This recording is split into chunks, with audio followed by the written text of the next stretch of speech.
नमस्कार, मैं कविता उनियाल। आप देख रहे हैं मीडिया टुडे टीवी। हमास और इजराइल के बीच अभी जंग रुकी भी नहीं थी कि तुर्की और अमेरिका के बीच जबानी जंग शुरू हो गई है। एर्दोगान द्वारा इजराइल और नेतन्याहू पर दिए गए बयान पर अमेरिका तिलमिला उठा है।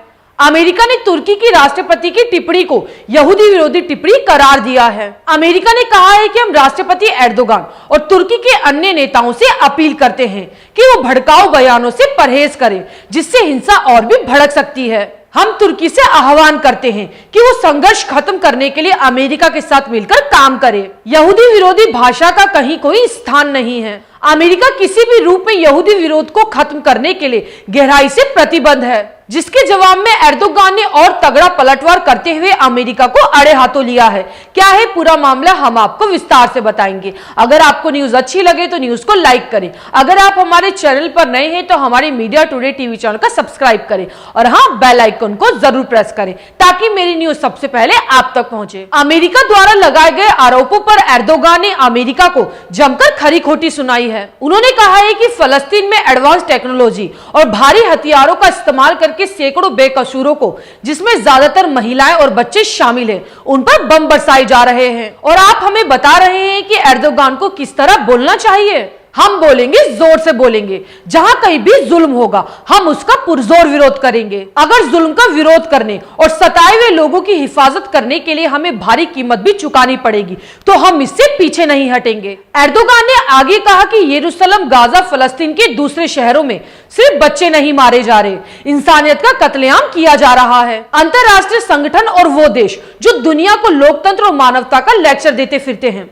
आज इस जुल्म को चुपचाप होता देख रहे हैं। एर्दोगान शुरुआत से ही इजराइल का विरोध और फलस्तीन का समर्थन करते आए हैं। एर्दोगान ने गाजा पर हवाई हमले के बाद इजराइल को आतंकवादी देश तक कह डाला था। एर्दोगान ने बाइडेन की भी जमकर आलोचना की थी। बाइडेन द्वारा इजराइल को हथियार बेचने की मंजूरी पर एर्दोगान ने कहा था कि आप खूनी हाथों से इतिहास लिख रहे हैं। इसके अलावा तुर्की में सत्ताधारी पार्टी के प्रवक्ता ओमर सेलिक ने भी एक के बाद एक ट्वीट करके अमेरिका को करारा जवाब दिया है। उन्होंने ट्वीट में लिखा कि हमारे राष्ट्रपति पर यहूदी विरोध का आरोप लगाना झूठा और बेतुका है। उन्होंने आगे लिखा है कि हम अमेरिकी विदेश मंत्री को कहते हैं कि वो ध्यान से हमारे राष्ट्रपति के विचारों को सुने। अगर ये लोग भी हमारे राष्ट्रपति की बात ध्यान से सुनते तो ये लोग भी न्याय और शांति के लिए कदम उठाते। अमेरिका द्वारा एर्दोगान पर आरोप लगाए जाने के बाद तुर्की के नेताओं ने अमेरिका पर हल्ला बोल दिया है। तुर्की के संचार निदेशक फाहटिन अल्टुन ने कहा है कि मुसलमानों की मौत पर खुशी मनाने वाले नेतन्याहू की निंदा करना यहूदी विरोधी नहीं है। उन्होंने कहा है कि इजरायली प्रधानमंत्री जो मुसलमानों की मौत पर खुशी मना रहे हैं